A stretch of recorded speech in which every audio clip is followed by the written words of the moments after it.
வரி. எப்படி வரி? சொத்து வரி, மின்கட்டண உயர்வு, பத்திரப்பதிவு வரி, அத்தியாவசிய உணவு தேவை, அரிசி பருப்பு பால் முட்டையில விலையேற்றம், இப்படி எடுக்கிறாங்க.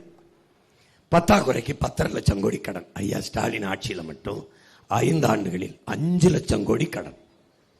5 லட்சம் கோடி கடன் வாங்கட்டும் ஐயா, இன்னும் 5 லட்சம் கோடியை வாங்கட்டும், இன்னும் 5 லட்சம் கோடி 10 லட்சம் கோடியோட வாங்கட்டும், பாராட்டுவோம், கைதட்டுவோம். ஆனால் நிறைவேற்றிய ஒரே ஒரு நலத்திட்டம் ஒன்று. எங்க அப்பாட்ட கேட்டேன், அப்ப ஏப்பா கடன் வாங்கினீங்கன்னு. ஐயா உன்னை படிக்க வைக்க காசு இல்லை சாமி, அதனால கடன் வாங்கி படிக்க வச்சேன். மறுபடியும் அப்பா கடன் வாங்கினேன், தங்கச்சியை கட்டி கொடுக்க காசு இல்லையப்பா, அதனால ஐயா கடன் வாங்கிட்டப்பா. எங்க அப்பன் சொல்றதுல ஒரு நியாயம் இருக்கு. ஐயா ஸ்டாலின் வாங்கின 5 லட்சம் கோடியில ஒரு நியாயத்தை சொல்லுங்க ஏசமா, ஒரு நியாயம் சொல்லுங்க. நம்ம அப்பா ஸ்டாலின் அப்பா வாங்கின கடன்ல ஒரு நியாயம். ஒன்னு, 5 லட்சம் கோடி கடனை பெற்று தடையற்ற மின்சாரம் நானே உற்பத்தி செய்த நாட்டுக்குடிகளுக்கு கொடுத்தேன். பயணிக்க நல்ல பாதை, தரமான போக்குவரத்து கொடுத்தேன். குடிக்க தூய குடிநீரை நானே கொடுத்தேன். காசு கொடுத்து வாங்க வேண்டிய தேவையில் வைக்கல. கல்வி தரத்தை உயர்த்தினேன் உலக தரத்துக்கு. தனியார் பள்ளி கல்லூரிகளில் என்ன தரம் இருக்கோ அந்த தரத்தை நாட்டு பிள்ளைகளுக்கு கட்டணம் இல்லாமல் கொடுத்தேன். மருத்துவத்தை கொடுத்தேன்.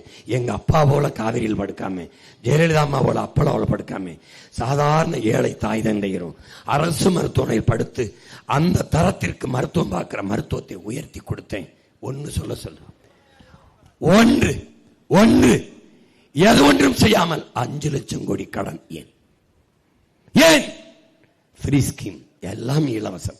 கடனை வாங்கி வாங்கி தற்காலிக தேவைக்கு 5000 3000 பொங்கல் காசு, 5000 தேர்தல் வரும்போது.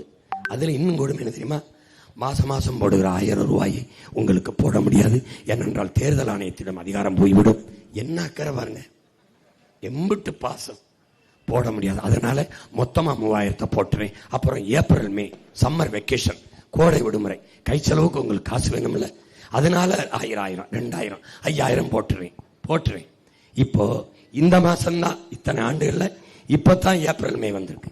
போன ஆண்டு ஏப்ரல் மே வரல, அப்போ கோடை விடுமுறை. இப்போ தேர்தல் வரும்போது 1000 2000 5000 வங்கிக்கு வருவதுதான் தேர்தல் அரசியல்.